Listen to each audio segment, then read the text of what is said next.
9th class Hindi. ठीक है,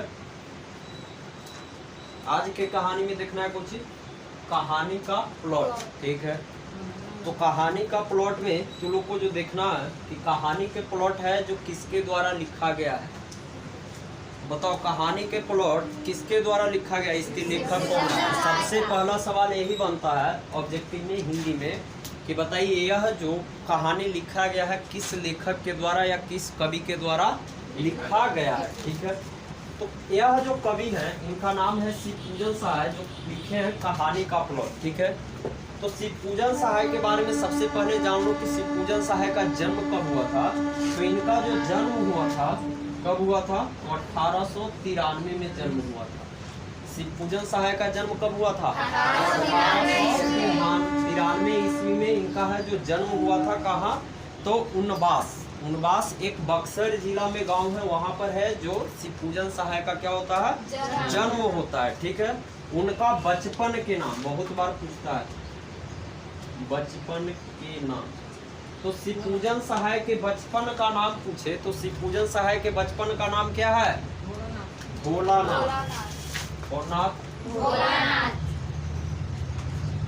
भोलानाथ। ठीक है, तो यह भी पूछेगा कि शिवपूजन सहाय के बचपन का नाम क्या है, तो भोलानाथ। तो देखो याद करे के तरीका है, भोलेनाथ के अन्य नाम में कोची शामिल है, तो शिव जी, भोलेनाथ, जटाधारी है नाम की ना है, त्रिनेत्रधारी।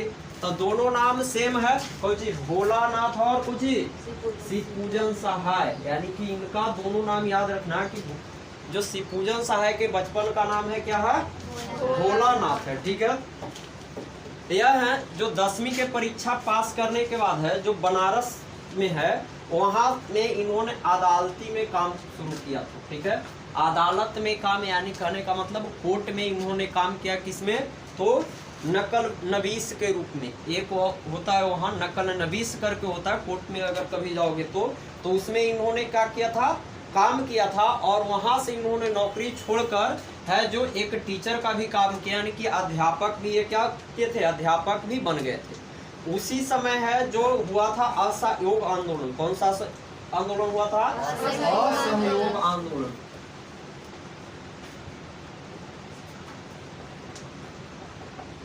तो बताओ असहयोग आंदोलन कब से कब तक चला। ठीक है, तो असहयोग आंदोलन है जो 1920 से 22 ईस्वी तक चला था। यह असहयोग आंदोलन किसके द्वारा शुरू किया गया था, तो गांधी जी के द्वारा। किसके द्वारा, तो असहयोग आंदोलन में क्या किया गया था, तो कहने का मतलब है जो उस समय हमारा भारत था जो केकर गुलाम था, अंग्रेज का गुलाम था, तो उसको बहिष्कार करने के लिए गांधी जी द्वारा एक आंदोलन चलाया गया था, असहयोग आंदोलन। या हम रहेंगे यहाँ पर लेकिन आपको क्या करेंगे, सहयोग नहीं करेंगे। जब सहयोग ही नहीं करेंगे तो आप हमारे ऊपर अत्याचार नहीं करेंगे। ठीक है, तो इसीलिए यह असहयोग आंदोलन चलाया गया था गांधी जी के द्वारा। तो इसमें इनकी महत्वपूर्ण भूमिका रही। और जब यह अध्यापक थे तो उस समय इन्होंने त्याग पत्र दे दिया। क्या कर दिया, यानी अपने नौकरी से इन्होंने त्याग पत्र दे दिया। किसने, तो शिवपूजन सहाय ने। और इसमें क्या किए थे, तो यह कूद गए थे। ठीक है, शिवपूजन सहाय एक बहुत ही अच्छे लेखक भी रहे। ठीक है, इनके द्वारा है जो एक लिखा गया जो सबसे प्रतिष्ठित पत्रिकाओं है उसमें यह शामिल थे। ठीक है, इनके द्वारा बहुत सारा पत्रिका लिखा गया। ठीक है, जिसमें है जो इनको शामिल किया जाता है, किनको, तो शिवपूजन सहाय को। ठीक है, जागरण, हिमालय, मधुरी, ठीक है, बालक आदि कई प्रतिष्ठित पत्रिकाओं के यह संपादक भी रह चुके हैं। ठीक है, कौन कौन से पत्रिका का संपादक रह चुके हैं यह, तो जागरण। ठीक है, जागरण के बाद हिमालय, हिमालय के बाद है माधुरी, माधुरी के बाद है बालक। तो एक और सवाल बनेगा तुम लोग को, क्वेश्चन प्रश्न पूछेगा कि बताओ जागरण पत्रिका किसके द्वारा लिखा गया, इस पत्रिका के संपादक कौन थे। क्या, जागरण पत्रिका के संपादक कौन थे? तो शिवपूजन शाह, या हिमालय पत्रिका पूछ ले, या माधुरी पत्रिका पूछ ले, या बालक पत्रिका पूछ ले, इन सभी पत्रिका के जो संपादक का कार्य किए थे, कौन काम किए थे? शिवपूजन सहाय किए थे। ठीक है, इन्होंने संपादन का कार्य किया। ठीक है, इसके साथ यह हिंदी की जो प्रतिष्ठित पत्रिका है मतवाला, उसके भी संपादक मंडल में थे। ठीक है, यानी मतवाला उस समय है जो हिंदी के एक प्रतिष्ठित जो पत्रिका हुआ करता था मतवाला, उसके क्या थे? तो प्रतिष्ठित संपादक रह चुके, यानी उस मंडल में भी ये क्या थे? यानी कि शामिल थे। तो यहाँ से जो सवाल बनेगा उसको याद करके रखना, क्या कि जागरण, हिमालय, माधुरी, बालक और मतवाला, यह सभी पत्रिका का संपादन है जो शिवपूजन सहाय के द्वारा क्या किया गया है? किया गया है। ठीक है, अब इनके द्वारा जो लिखा गया है, बहुत सारे उपन्यास को भी लिखा गया, जिसमें सबसे जो जरूरी उपन्यास है वह है देहाती दुनिया। क्या है? देहाती दुनिया। ठीक है, तो इस उपन्यास के बारे में पूछा जाता है। ठीक है, कि बताइए देहाती दुनिया किसके द्वारा लिखा गया है? ठीक है, क्या पूछा जाएगा कि देहाती दुनिया उपन्यास है जो किसके द्वारा लिखा गया है? तो शिवपूजन सहाय के द्वारा देहाती दुनिया है जो उपन्यास क्या किया गया है? लिखा गया है। ठीक है, जो एकमात्र उपन्यास है इनके द्वारा। तो ये भी सवाल पूछेगा कि बताओ शिवपूजन सहाय के द्वारा एकमात्र उपन्यास लिखा गया है, उसका नाम क्या है? 4 गो ऑप्शन देगा, एक कहेगा देहाती दुनिया, इसमें देगा पत्रिका शामिल कर देगा। तो याद रखना कुछ सिर्फ कि देहाती दुनिया है जो क्या है, एक उनके द्वारा उपन्यास लिखा गया, जो क्या करता है, जो ग्रामीण परिवेश की भाषा को बताता है, यानी कि जो हमारे गांव की भाषा है उसके बारे में बताता है। तो गांव में हम लोग किस तरह से रहते हैं सब सभी को पता है। गांव में क्या है, लगाव ज़्यादा है, लेकिन शहर में देखो तो उतना लगाव नहीं है। तो वही गांव की जो परिवेश है उसमें है जो क्या किया गया है, प्रकाश डाला गया है देहाती दुनिया में, यानी जो एक ठेठ जो देहाती भाषा है उसमें लिखा गया है। ठीक है, फिर कहता है इनके द्वारा है जो और भी है जो आंचलिक उपन्यास है जो लिखा गया, बाद में लिखा गया, जिसमें है एक कहानी का प्लॉट, जिसके बारे में हम लोग आज देखने वाले हैं। तो कहानी का प्लॉट है और मुंडमाला। मुंडमाला कौन सा है? मुंडमाला। तो यह भी पूछ सकता है कि बताइए मुंडमाला किसके द्वारा लिखा गया? तो मुंडमाला जैसे इनके द्वारा बहुत मार्मिक कहानियां हैं जो क्या किया गया है, साहित्यबद्ध किया गया है। तो देखना एक चीज है क्या तुम लोग को कि एक चीज देख कर लिखने के लिए होता है। ठीक है, जैसे वर्णन करना, तुम लोग को पूछा जाए कि बताइए अपने गांव के बारे में वर्णन कीजिए, तो गांव के बारे में वर्णन कीजिए, तो गांव में जो चीज देख रहे हैं उसका वर्णन करेंगे। तो उसी तरह से इनके द्वारा यह जो लिखा गया है कहानी का प्लॉट, यह भी क्या है, एक मार्मिक कहानी है, गांव की कहानी है। इसके बाद इनके द्वारा और भी लिखा गया है विभूति देहाती। ठीक है, और भी जो इनके द्वारा लिखा गया कहानी है उसमें है विभूति, विभूति है देहाती दुनिया, देहाती दुनिया है दो घड़ी, दो घड़ी। ठीक है, वे दिन वे लोग, वे दिन वे लोग। ठीक है, यह सभी है जो इनके द्वारा क्या किया गया है, प्रतिबिंबित किया गया है। यह सभी है जो पुस्तक लिखा गया किसके द्वारा? शिवपूजन सहाय के द्वारा। तो देखो अगर यहाँ पर देखने की बात करें तो इनके द्वारा जो पुस्तक का भी नाम रखा गया है, क्या है, कॉमन नाम रखा गया विभूति, यानी भूत के जोड़ के रख देते हैं।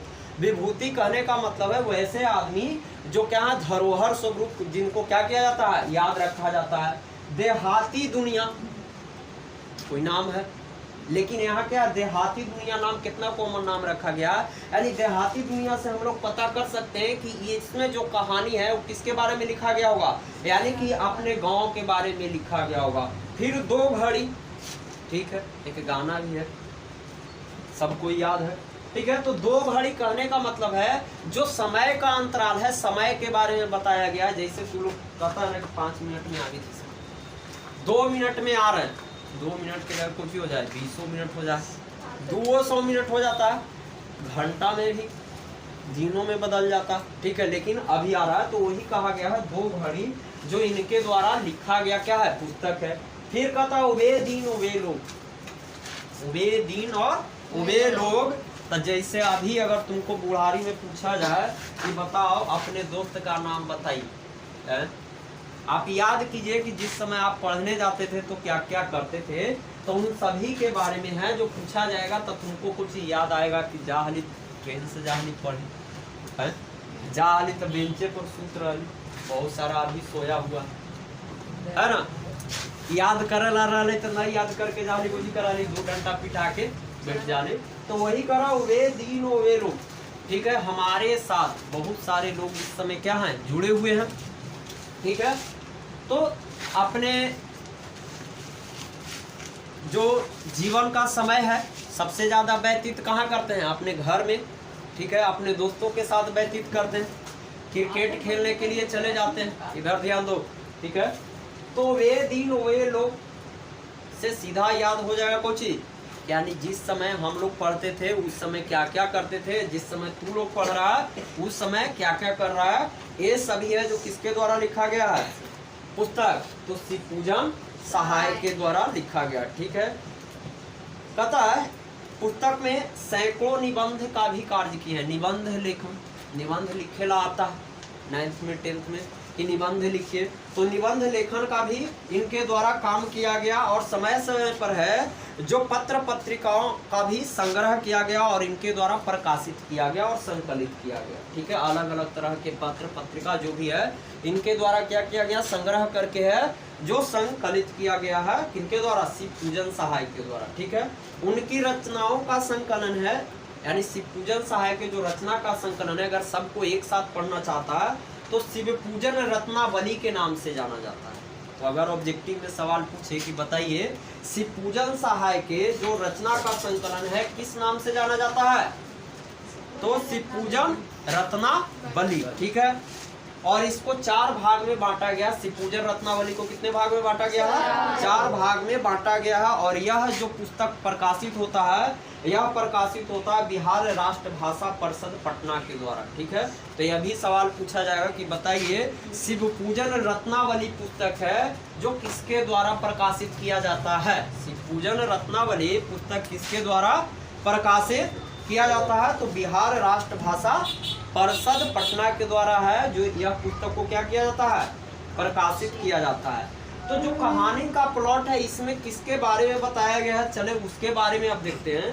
तो यह जो कहानी है यह समाज में नारी का स्थान निर्धारित करने के लिए बताया गया, ठीक है। जो नारी जाति है उसको यानी स्थान क्या है आज के समय में, इसके बारे में बताया गया है, ठीक है। तिलक दहेज 22 लाख लेबो तो शादी करबो का जाओ, ठीक है ना।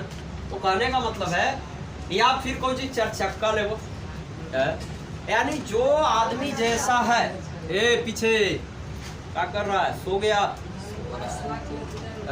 शांति बनो, ठीक है। तो तिलक और दहेज, तो आज हमारे समाज में एक और भी विडंबना है कि बिन तिलक दहेज के शादी नहीं होता, ना होता। तिलक है तो ठीक है, ना है तो निकलते बनो, ठीक है। फिर कहता है निर्मम प्रथा है। तिलक दहेज क्या है, एक जो निर्मम प्रथा और जो हमारी प्रथाएं चली आ रही है पहले से, बहुत सारी प्रथाएं चला आ रहा है, उसके बारे में कहा गया है। वृद्ध विवाह, वृद्ध विवाह यानी बहुत सारा लोग को चाहिए, बूढ़ कब्र में है लेकिन फिर भी क्या कर रहा है, शादी कर रहा है, तो उसके बारे में बताया गया है इनके द्वारा, ठीक है। कि वृद्ध विवाह आदि जो विसंगतियां हैं, जो कुरीतियां समाज में है, उस पर प्रकाश डाला गया है, किसके माध्यम से, कहानी के प्लॉट के माध्यम से। तो पूछेगा कि कहानी के प्लॉट शीर्षक का मुख्य उद्देश्य क्या है, तो जो समाज में जो विशुद्धियां फैली है, क्या है, विसंगतियां फैली हुई है, जितने भी कुरीतियां चल रहा है उस पर क्या किया गया, एक सुंदर प्रकाश डाला गया, किसके द्वारा, तो शिवपूजन सहाय के द्वारा, ठीक है। तो ये चीज याद रखना है। तो देखो कहानी कोई भी हो उसका मूल मकसद समझना होता है कि ये किस पर कहानी लिखा गया, ठीक है। क्या समझना है इसमें कि कहानी किस पर लिखा गया है। तो जो कहानी का प्लॉट पुस्तक है, जो प्लॉट है यह किस पर लिखा गया, यानी कि शादी विवाह के ऊपर लिखा गया। जो तिलक दहेज जो प्रथा है, वृद्ध विवाह प्रथा, इस पर क्या किया गया, शिवपूजन सहाय के द्वारा एक अच्छा प्रकाश डाला गया। कहता है इसमें कि तिलक दहेज की क्रूरता का एक शिकार आजकल हरेक समाज में, हरेक वर्ग में लोग इसका शिकार हैं, दहेज प्रथा का। नहीं है? सब समाज में दहेज प्रथा का लोग शिकार है या नहीं है? तो सभी समाज में है, यानी जितने भी जाति वर्ण व्यवस्था की बात करें तो सभी में है जो लोग क्या हैं, तिलक दहेज की क्रूरता का शिकार बने हुए हैं। तो उसमें है जो एक भगजोगनी एक वृद्ध के गले में बांध दी जाती है। भगजोगनी कहने का मतलब, भगजोगनी को देखा रात के समय में कभी कुछ करेगा, चमकेगा और कभी मिट जाएगा, तो उसी का नाम दिया गया है। जो इसमें जो पात्र का नाम रखा गया है उसको क्या नाम रखा गया है? भगजोगनी। ठीक है, भगजोगनी ऐसे तो नाम है, लेकिन किसी का नाम लेने से अच्छा है एक कॉमन नाम रख दो ताकि किसी को आपत्ति न हो। अब किसी का नाम लिखकर अगर हम कहानी लिखेंगे तो क्या करेगा वो, दिक्कत है। तो सबसे अच्छा इन्होंने नाम रख दिया कौन सी? भगजोगनी। भगजोगनी कहने का मतलब एक लड़की है, उसके बारे में कहा गया है कि उसे किस तरह से एक वृद्ध के गले में बांध दिया जाता है, यानी कि वृद्ध आदमी से शादी करा दी जाती है। ठीक है, फिर कहता है तरुणाई प्राप्त करते करते वह विधवा हो जाती है। ठीक है, यानी एक छोटी सी बच्ची 20 बहुत होगा तो मान के चलो 18 से 20 वर्ष के लड़की को एक वृद्ध के गले में बांध दिया जाता है, और वह जब बड़ा होता है तब तक उसका पति क्या कर जाता है? स्वर्ग में सिधार जाता है। तो उसके बारे में इस कहानी में बताया गया, और उसका जो विवाह है फिर उसके सौतेले बेटे से करा दिया गया है। तो जो कहानी का प्लॉट है इसमें इसी पर प्रकाश डाला गया है। ठीक है, तो इसको क्या कहेंगे? दुर्भाग्य ही कहेंगे समाज का। समाज का क्या है? ये दुर्भाग्य ही है कि जो यंगस्टर है उसका शादी किससे? बूढ़े लोग से करा दिया जा रहा है। ठीक है, जो कुछ दिन के बाद कहाँ चला जाए? स्वर्ग सिधार जाए, फिर वो अपने जिंदगी भर क्या होते रहे? भटकते रहे। तो उसके बारे में कहा गया है। तो यहाँ जो नारी की नियति है, यानी नारी के बारे में जो बताया गया है कि नारी क्या है, यानी महिला लोग क्या है, उसके बारे में बताया गया है। तो इस कहानी में जो शुरुआत में है यह एक गांव की कहानी है जिसका नाम है गवाल। गांव का नाम कुछ है गवाल, नाम भी है काम भी है उसी। ठीक है, यह शिव पूजन सहाय के गांव के नजदीक का गांव है जिसका नाम क्या है? गब्बारू। ठीक है, नाम में सुनने में बहुत ही अटपटा है, ऐसा नाम सुना ही नहीं होगा। ठीक है, तो गब्बारू की कहानी है। वहाँ एक बूढ़े मुंशी जी रहते थे। कौन रहते थे? मुंशी जी रहते थे, जो अब इस संसार में नहीं है। मुंशी जी के काम कौन सी है? जब बूढ़ा मुंशी जी हैं तब बूढ़े मुंशी जी सब दिन जिएंगे? नहीं जिएंगे, बूढ़ा आदमी कभी भी चला जाएगा। जो अब क्या है, इस संसार में नहीं है। ठीक है, उसी पर प्रकाश डाला गया है। ठीक है, कहता उनका भी एक विचार था, अनमिल अखार अर्थ न जापू। तो सभी आदमी का अलग अलग विचार होता है। तो मुंशी जी का एक विचार था क्या? अनमिल आखर अर्थ न जापू, बिना कुछ लिए दिए अर्थ निकालेंगे ही नहीं। ठीक है, किसका था? उनका एक बड़ा भाई भी था। क्या था? उनका एक बड़ा भाई था। ठीक है, जो दरोगा थे। क्या थे? दरोगा थे। ठीक है, तो इस कहानी में यही बताया गया है। ठीक है, तो कहते हैं मुंशी जी के जो बड़े भाई थे वह पुलिस दरोगा में थे। ठीक है, और उस समय की बात की जाए तो भारत क्या था? गुलाम था या आज़ाद था?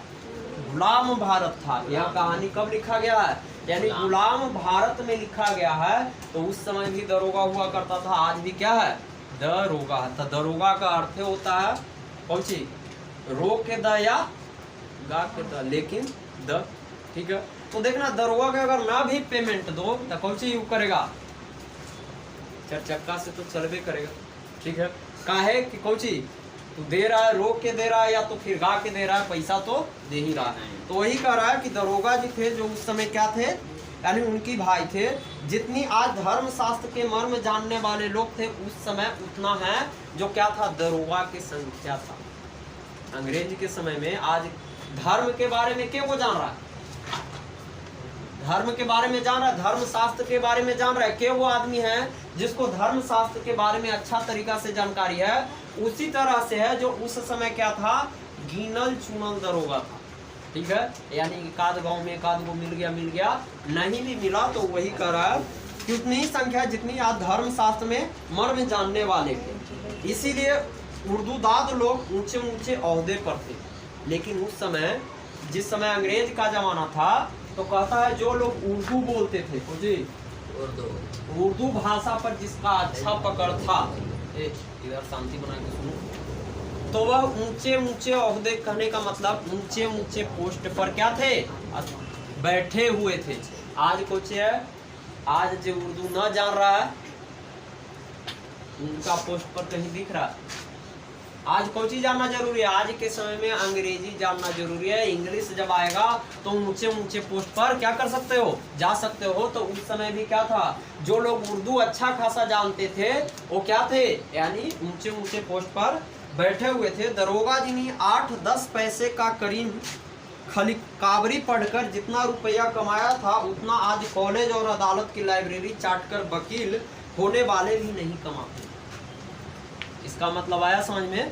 कहने का मतलब है कि दरोगा जी ने जितना करीमी खाली कवारी पढ़कर जितना रुपया कमाया था, उतना आज है जो क्या करता है, कॉलेज या अदालत या लाइब्रेरी में चाट कर जो वकील होने पर भी नहीं कमाते हैं। ठीक है, तो उस समय क्या था, पढ़े हुए लोगों की संख्या क्या थी, कम थी। तो इसलिए क्या करता था लोग, यानी चिट्ठी चपाटी पढ़ाने के लिए किसके पास जाएगा, जो जानकार रहेगा उसके पास। तो कर बदला क्या चाहिए उनको, पैसा चाहिए। तो आज के वकील देखो, आज के वकील भी जितना उस समय वो दरोगा जी कमा लिए थे, उतना आज के वकील भी क्या करेगा, कमाएगा नहीं कमाएगा। ठीक है, तो वही बात कर रहा है इसमें। कहता है लेकिन दरोगा जी ने जो कुछ कमाया अपनी जिंदगी में ही क्या किया था, फूक डाला, यानी लूट के लाएगा और कूट के आएगा। चोर लोग कुछ ही करता है, आज गेल है बैंक लूट के रॉबरी करके चलाया और कुछ ही किया, कल होते होते कुछ सब पैसा समाप्त। फिर आगे प्लान बनाएगा कि चलो कुछ ही करेंगे, फिर बनाएंगे लूट के प्लान। और जब फंस जाता है तो कुछ जेल में जाके अच्छा चक्की पीसता है। तो वही हाल होता है दरोगा जी के। जो भी दरोगा है या जो भी पोस्ट पर है, जो क्या कर रहा है, यानी घूस के पैसा खा रहा है, तो देखना होकर रुतबा ही अलग रहेगा। और जो क्या कर रहा है, मेहनत से कमा रहा है, ओकरा देखना बेचारा क्या रहता है, सादा सपेटा आराम से क्या करते रहता है, चलते रहता है जीवन में। तो वही कर रहा है कि दरोगा जी ने जो भी कुछ अपने जिंदगी में कमाया था, वह सब फूक के खा गया। तो जब रहेगा नहीं तुम्हारे पास, तो तुम्हारे पास कोई आदमी आएगा बैठने के लिए, तो किसका कद्र होता है, आदमी के पैसा का कद्र होता है। ठीक है, उनके पास एक घोड़ी बची हुई थी। ठीक है, दरोगा जी के पास क्या बचा था, एक घोड़ी बचा हुआ था जो महज 7 रुपये की थी। क्या रुपये का था, आज तो 700 रुपया कम लगता है, उस समय 7 रुपया, बदमाशी, उस समय जब 7 रुपया है तो सोचो कि 7 रुपया कितना बड़ा रकम होगा, बहुत बड़ा रकम होगा। ठीक है, तो वही कह रहा है तुमको कि कितना में था, 7 रुपये का था, मगर कान काटती थी तुर्की घोड़े। तो तुर्की घोड़े का मतलब क्या है ये समझो। कभी कभी भारतीय नस्ल में कभी कभी भारतीय नस्ल में है जो ऐसा उत्पन्न हो जाता है, जो विदेशी नस्ल के जो घोड़े होते हैं उसको क्या करते हैं, कान काटने का मतलब है टक्कर देना। क्या करना, टक्कर देना। ठीक है तो देखे में क्या दुबला पतला है, देखे में लग रहा है कुछ अनपढ़ गवाह है, लेकिन बोलते कर्म में क्या कर रहा है, नेता लोग को भी क्या कर दे रहा है, खेल कर रहा है, जैसे लालू यादव है। हाँ या ना, ठीक है। बहुत सारे ऐसे कॉमेडियन हैं जो पढ़े तो कुछ भी नहीं है, लेकिन कॉमेडी करने में इतना आगे है कि उसके सामने जो सीखा हुआ एक्टर है वह भी क्या लगता है, खेलने लगता है। तो वही कह रहा है कि जो इनके पास जो घोड़ा था, वो जो तुर्की घोड़ा था, जो बढ़िया किस्म का घोड़ा माना जाता है, उसको भी क्या कर रहा था, टक्कर दे रहा था, यानी कि कान काट रहा था। ठीक है, पता कम वक्त बारूद की पुड़िया थी। बारूद के पुड़िया के मतलब कुछ ही, यानी बारूद में जैसे ही क्या करोगे, अगर माचिस से बारोगे तो क्या होगा, धमाका करेगा, बारूद यही ना करता है। तो कोई घोड़ा में इतना ज्यादा फुर्ती होता है कि उसको एक बार खाली हुर दो, एक के बार कितना 80-90-100 की स्पीड पकड़ लेगा। जैसे आज मोदी जी पकड़ न लेती, कहीं हर एक वंदे भारत ट्रेन के कौन सी झंडी वही दिखाते हैं। ठीक है, फिर वो नया ट्रेन चला है, उसको भी वही दिखाएंगे। कहता इस घोड़ी की बदौलत उनकी तरक्की रुकी हुई है। तरक्की मैंने समझ रहा है।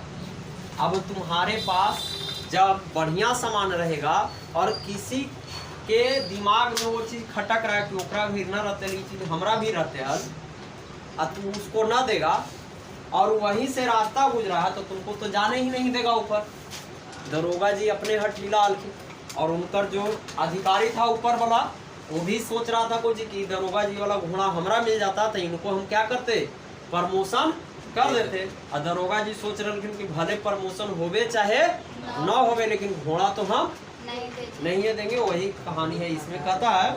कहता उनकी तरक्की रुकी हुई थी लेकिन आखिरी दम तक कोई अफसरों के घपले में ना आए। ठीक है, यानी जो घुसखोर अफसर था उसके झांसा में क्या किए, अंत तक नहीं आया। अभी देखो नया झांसा मिला है कुछ, पहले 400 रुपये गैस सिलेंडर था, 3 गुना बढ़ गया 1250। अभी 200 रुपया सस्ता करके बोला गया कुछ रक्षा बंधन का उपहार मिल रहा है। 200 रुपया सस्ता करके रक्षा बंधन के उपहार, यानी 1000 फिर भी लेवे करें, यानी 1000 से पार। तो कब है, तो चुनाव कब है, 24 में चुनाव है। तो वही चीज है यहाँ पर कि झांसा देना, तो आज के सरकार बहुत झांसा देता है। ठीक है, तो वही बदमाशी।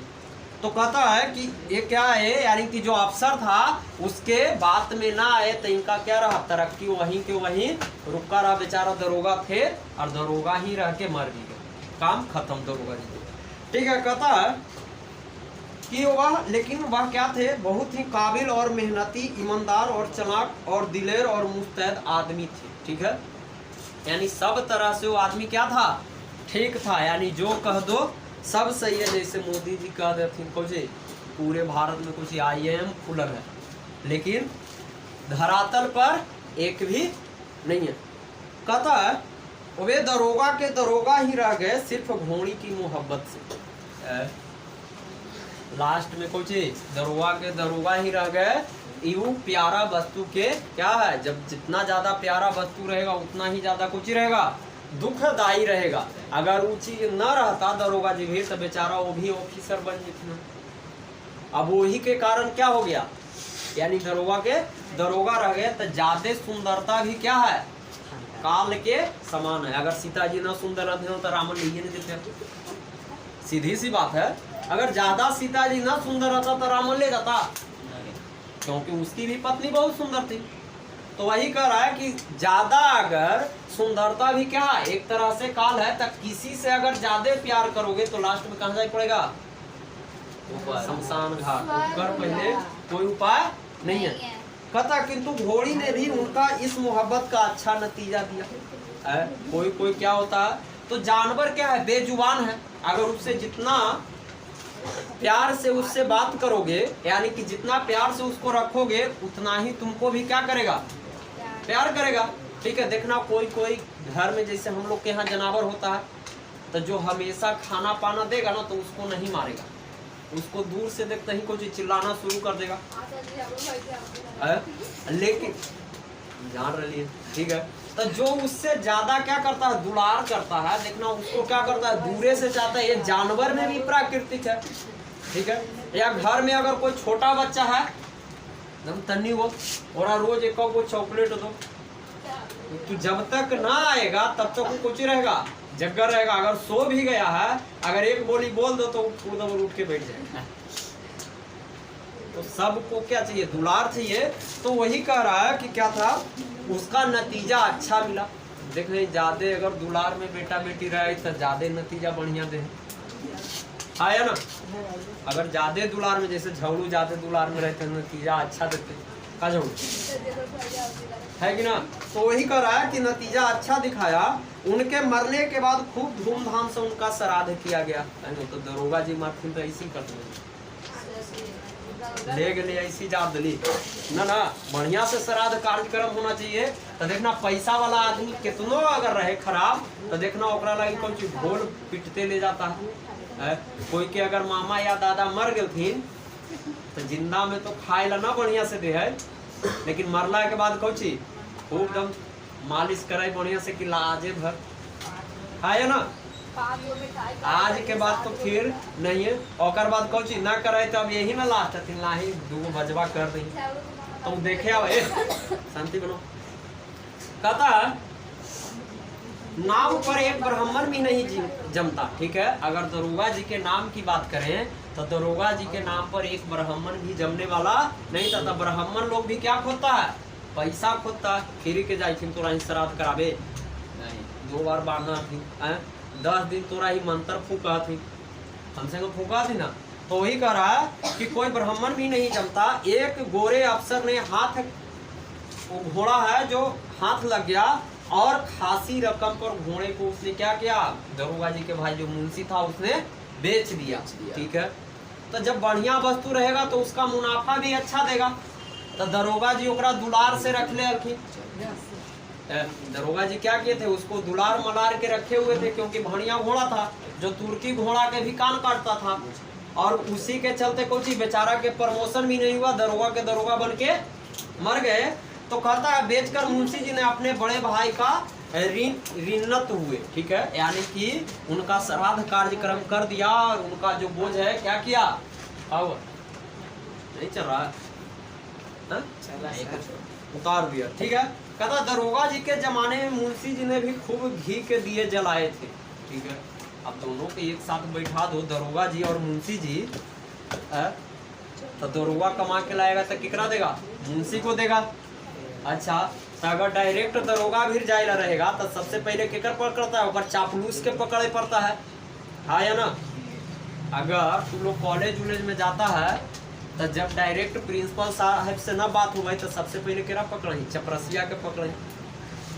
तो चपरसिया क्या करेगा, कहेगा कि 150 दे पहले, तब ना बात आगे बढ़ाएंगे। तो वही चीज था कि दरोगा जी से कोई अगर जब बात करे आए तो सबसे पहले किससे बात करना पड़ता था, मुंशी जी से।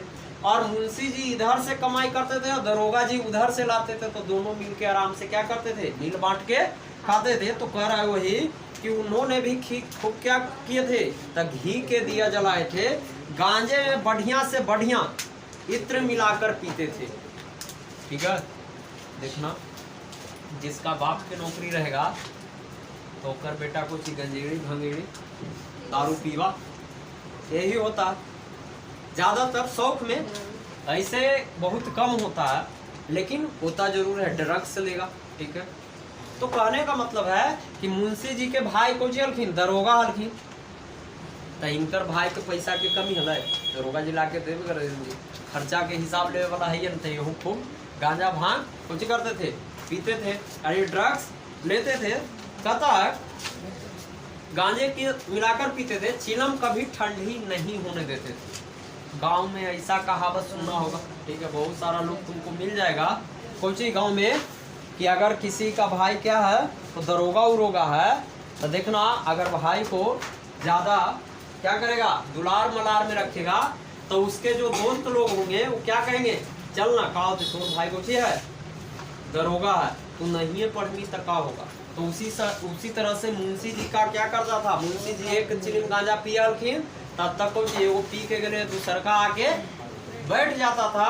यही है इस कहानी में। कहता है कि वह 1 जून 32 बटेर और 14 चपाती उड़ा जाते थे। यानी एक बार में है जो कोची, यानी 32 बटेर 14 चपाती, चपाती के मतलब तो रोटी होता है, यानी कि खाना है जो एक ही बार में इतना सारा खा जाते थे कि कुछ कहना ही नहीं।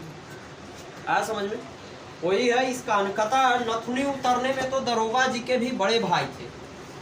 नथुनी उतारने का मतलब है जितना दरोगा जी खर्चीला थे उससे 10 गुना कहीं कौन खर्चीला था, मुंशी जी खर्चीला था। यानी कि ओकरो बाप, दरोगा जी के बाप कौन निकल गया, मुंशी। ठीक है, तो यही कह रहा, किंतु जब बहिया बह गई तब चारों ओर उजड़ा नजर आने लगा। यानी कि जब दरोगा जी मर गए तब मुंशी जी के पता चला पहुंची कि अब तो हमारा कोई देने वाला आइए नहीं। जिसके घर में जेकर बाबूजी की अगर नौकरी है और अगर बेटा के नौकरी न है, अगर इधर उधर घूम रहा है खाली, तो देखना बाबूजी के मरला के बाद कौन करेगा, अब हम क्या करी।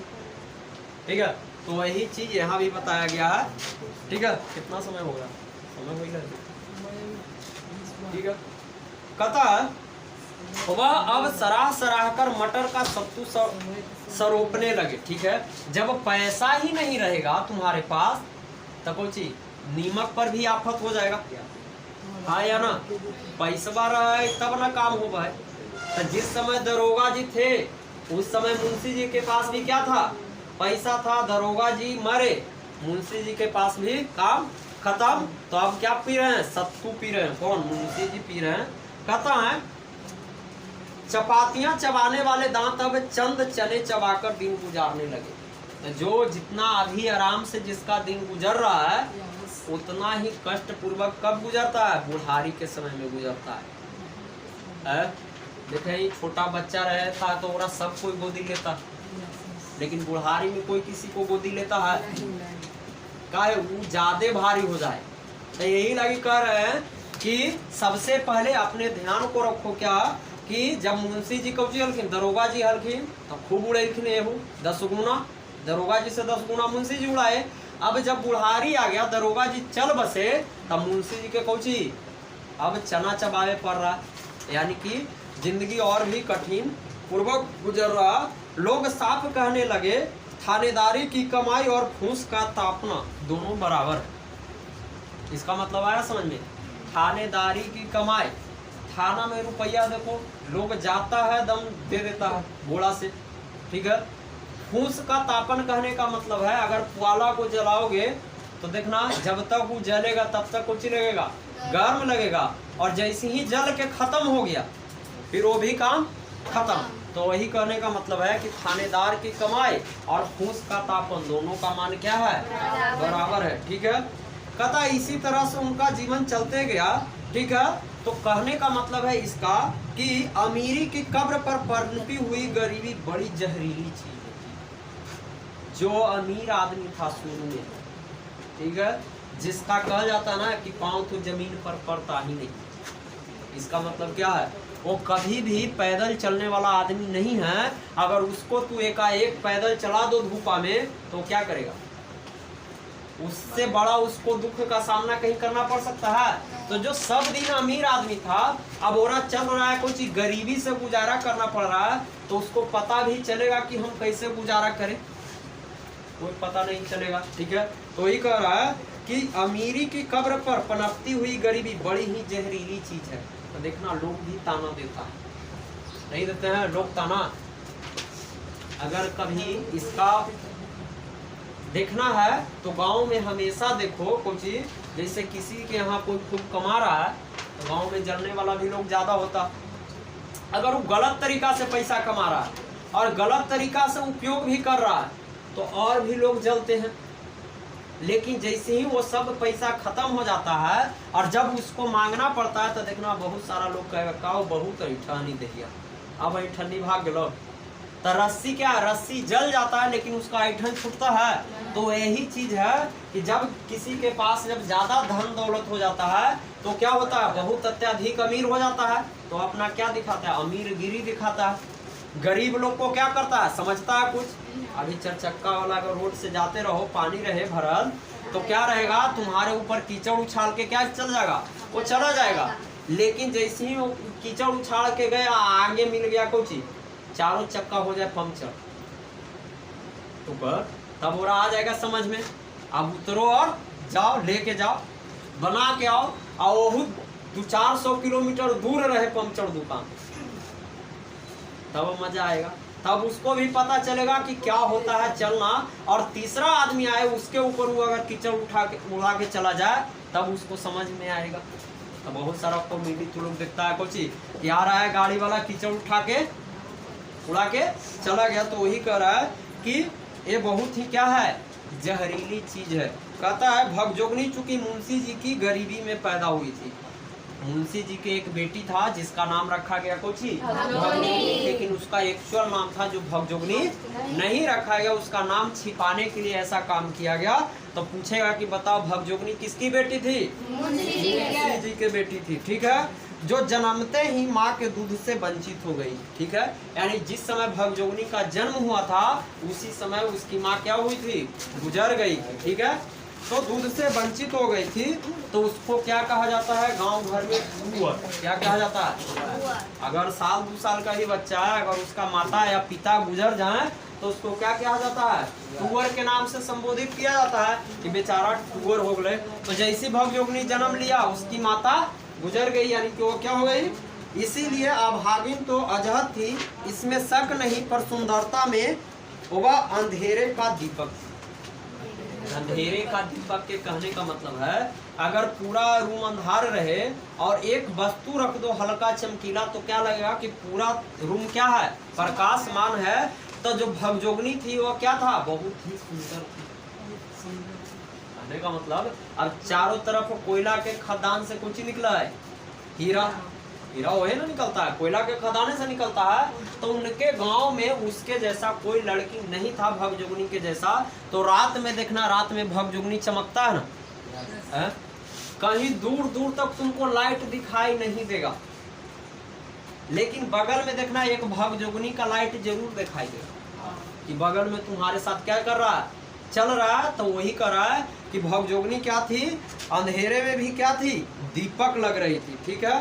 कहता आजकल वैसी सुधर लड़की किसी ने कभी नहीं देखी होगी। इसका मानना है, यह लेखक का मानना है, यानी शिवपूजन सहाय का मानना है कि आज तक जितने भी आदमी पैदा हुए थे, वैसा सुंदर आदमी लड़की कभी देखा ही नहीं होगा।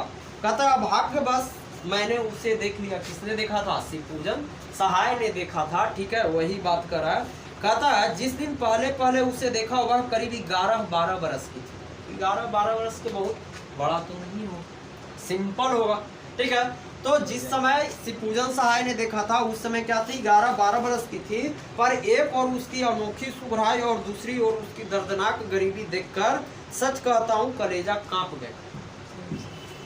यानी आदमी कितनो सुंदर बने, अगर वो गरीबी में जन्म ले लिया तो अपने सुंदरता को बरकरार नहीं रख सकता है। ठीक है, आया समझ में? तो वही करा, इतना ज्यादा गरीब था कौन? भगजोगनी, यानी मुंशी जी इतना गरीब हो गए थे कि उसके आगे दोनों का क्या था? तालमेल बैठ ही नहीं रहा था। ठीक है। कहता है यदि कोई भावुक कहानी लेखक का सहृदय कवि उसे देख लेता तो उसकी लेखनी में अनन्यास करुणा की धारा फूट जाती। ठीक है। देखना, गांव घर में बहुत सारे ऐसे लोग होते हैं जो क्रूप का शिकार होते हैं। क्रूप के मतलब झगड़ू जैसा काला। ठीक है। लेकिन झगड़ू के बोली कौवा से भी ज्यादा मीठा है? लेकिन कोयल कितना काला रहता है, लेकिन ओकर मीठा बोली होता है? तोरा सब कोई चाहता है। कौवा काला होते हुए भी ओकर बोली क्या है? खा रहा है। तो कौवा के कोई सुनना पसंद करता है? नहीं। तो देखना, गांव घर में तुमको हमेशा ऐसा आदमी मिल जाएगा जो बेचारा भले न पढ़ा है, लेकिन सामाजिक लेवल पर समाज में अच्छा कार्य किया है, जो किसी के साथ कोई दुर्व्यवहार नहीं किया है। अगर वैसे आदमी का मृत्यु हो जाता है तो देखना उसके लिए पूरा गांव रोता है। होता है या नहीं होता? उसके लिए क्या रोता है? पूरा गांव रोता है। और अगल बगल में अगर और भी ज्यादा प्रसिद्ध है वो, तो पूरा का टोला मोहल्ला से लेके गांव घर के जितने भी आदमी हैं, सब उसके लिए क्या करता है? आदमी बच जाता। आदमी क्या था? बढ़िया था। किसी को क्या किया? बुराई नहीं करता था, भलाई छोड़ के बुराई नहीं देखा। तो वही कहता था कि अगर वह कोई भी कवि देख लेता तो क्या करता? रो जाता। किसको गरीबी देखकर? भगजोगनी के, यानी कि मुंशी जी के गरीबी को देखकर। ठीक है। कहता है भाषा में गरीबी को ठीक ठीक चित्रित करने की शक्ति नहीं होती है। गरीबी कह दिया तो गरीबी के मतलब होती है वो हम भी गरीब है, तो वो तू ही गरीब है। अगर मानो तो सब गरीब है, तो गरीबी से क्या सभी लोग को चित्रित किया जा सकता है? वास्तविकता गरीबी जहाँ है वहां पर देखना चाहिए। तो वही कह रहा है कि शक्ति नहीं होती, भले ही वह राजमहल की ऐश्वर्य लीला और विशाल वैभव के वर्णन करने में सामर्थ हो। चाटुकार कवि।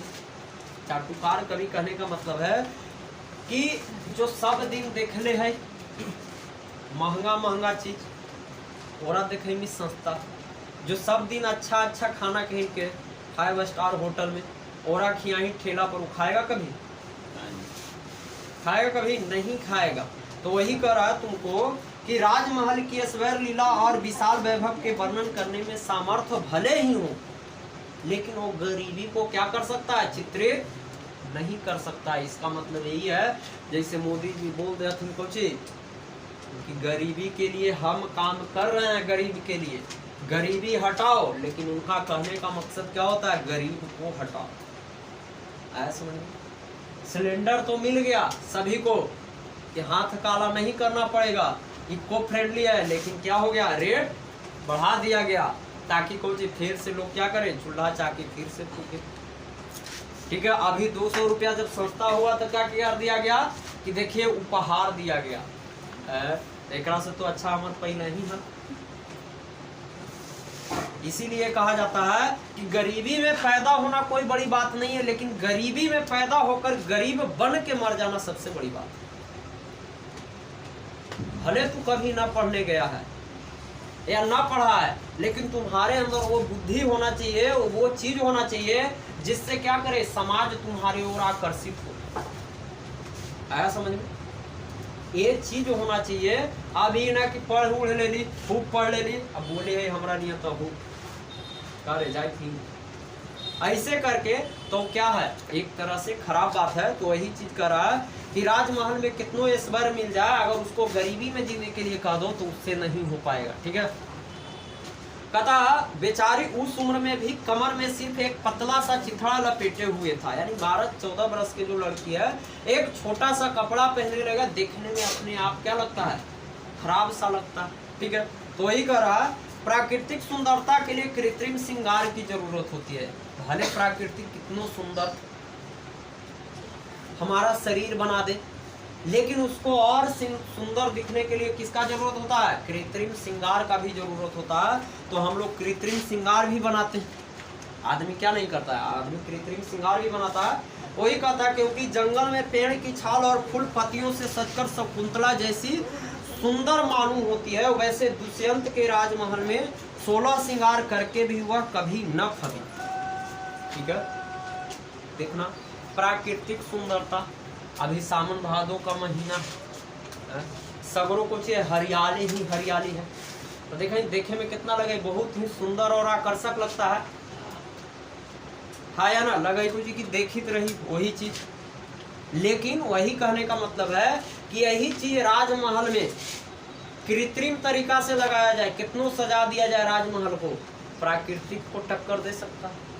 घर में वो फूल लगावा ही तो नहीं, प्लास्टिक के फूल, ओरा से का सुगंध आवा है, आता है सुगंध, या ओरा से घर अच्छा लगता है। कभी कभी देखना बहुत बड़ा बड़ा फंक्शन होता है, कृत्रिम ढंग से लाइट लगा के सजा दिया जाता है, तो क्या प्राकृतिक को फेल कर सकता है, नहीं करेगा। तो वही करा कि फूल पत्तियों से सजाकर शकुंतला जैसी सुंदर मालूम होती है, वैसी दुष्यंत के राजमहल में 16 श्रृंगार करके भी वह कभी न फबी। यानी वह जैसा प्राकृतिक का सुंदरता है, वैसे कृत्रिम श्रृंगार कितनों भी कर लो, क्या होगा, तुम सुंदर दिखाई नहीं देगा। लेकिन आज तो महिला गैरेज के कमाल है, अब पुरुष गैरेज के भी कमाल है। खोजी करता तुरंत दम नीप पोत के दम चकाचक बना दे, है ना, खाली कुछ न करी, एक लोटा पानी मुंह पर मार दे, तुरंत सुंदरता कौची निखर जाएगा। यानी वास्तविक रूप में क्या हो जाएगा, आ जाता है जैसे अजयवा है। ठीक है, और आप कितनों दे रही कृत्रिम श्रृंगार, तो क्या लगती कभी सुंदर, जैसा नहीं उसी रहते। ठीक है, तो वही कह रहा, कहता शकुंतला तो चिंता और कष्ट के वायुमंडल में नहीं पली। ठीक है, शकुंतला कहने का मतलब है कि जो कभी भी धूपा जरा लगवे न कहे, कहने का मतलब है क्या, जिसको कभी धूपा लगवे न किया उसको कभी धूपा का एहसास होगा। जो कभी गरीबी के बारे में जानवे नहीं किया तो गरीब के बारे में एहसास होगा कि गरीबी क्या है, नहीं है। तो वही कह रहा है कि वायुमंडल में नहीं पली, उसके कानों में उदर दैत्य का कर्कश हाहाकार कभी न गूंजा था। ठीक है, कर्कश कहने का मतलब है तुमको इससे कि देखना गरीबी में लोग क्या करते हैं, हाहाकार मचल रहता है गरीब आदमी के यहाँ। एक चीज लाओ तो एक चीज घट गया, उसके लिए कुछ चिल्लाना पड़ता है, तो उसके लिए एक चीज से छुटकारा पाओ। तो लेकिन जो राजा है उसको किसी चीज की दिक्कत है, जो चीज बोलेगा वो चीज आएगा। तो ये क्या है, कर्कश यानी कलह। तो गरीब के घर में ज्यादा कलह होता है कि अमीर के घर में ज्यादा कलह होता है? तो गरीब के घर में क्या होगा, ज्यादा कलह होगा, अमीर के घर में कलह नहीं होता, कम होता है। तो वही कर रहा है, कर्कश हाहाकार कभी न गूंजा था, वह शांति और संतोष की गोद में पलकर सयानी हुई थी। अब तुमको जो चीज चाहिए वो चीज तुरंत मिल जाए तो कभी तू रोएगा? जैसे मेला में, मेला अगर घूमने गया है तो देखना छोटा बच्चा पर अभी कभी गौर फरमाना, तो देखना वो कहेगा कि हमरा ये चाहो, ये चाहो, ये चाहो। यानी वो जितना भी मेला में सामान है, वस्तु है खेलने वाला, वो सब उसको चाहिए। अब वो बोल दिया कि हमको ये चीज चाहिए, उसको तुरंत तू लेके दे दो, वो नहीं रोएगा, ठीक है। फिर आगे जाएगा, फिर जो चीज बताया फिर दे दो, तो वो रोएगा कभी? लेकिन जब उसको ना खरीद के दो तो क्या करता है, जिद पकड़ लेता है, ना हमरा ये कुछ चाहबे करे तो मम्मी के 2-4 थाप भी चाहे, या पापा के 2-4 थाप पड़ा है तो बस कुछ फिर ना चाहे। कहता कि सियानी हुई और तभी उसके लिए महाकवि की शैवाल जलपति कमलिनी वाली उपमा उपयुक्त हो सकती है। कहता भगजोगनी तो गरीबी के चक्की में पिसी हुई थी। भगजोगनी किसके चक्की में पिसल था? गरीबी के चक्की में पिसल था। तो उसको क्या पता है कि कुछ सुख कैसा होता है। जो हमेशा जो आदमी दुख में रहा है उसको पता भी चलते कि हमारा सुख कब अले, सुख कब गेले, चलेगा पता।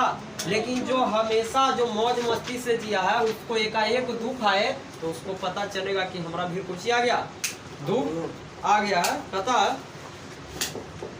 कि भला उसका सौंदर्य कब खिल सकता था। यानी कि जो गरीब है उसको क्या करे, पहले पेट भरे या श्रृंगार खरीदे?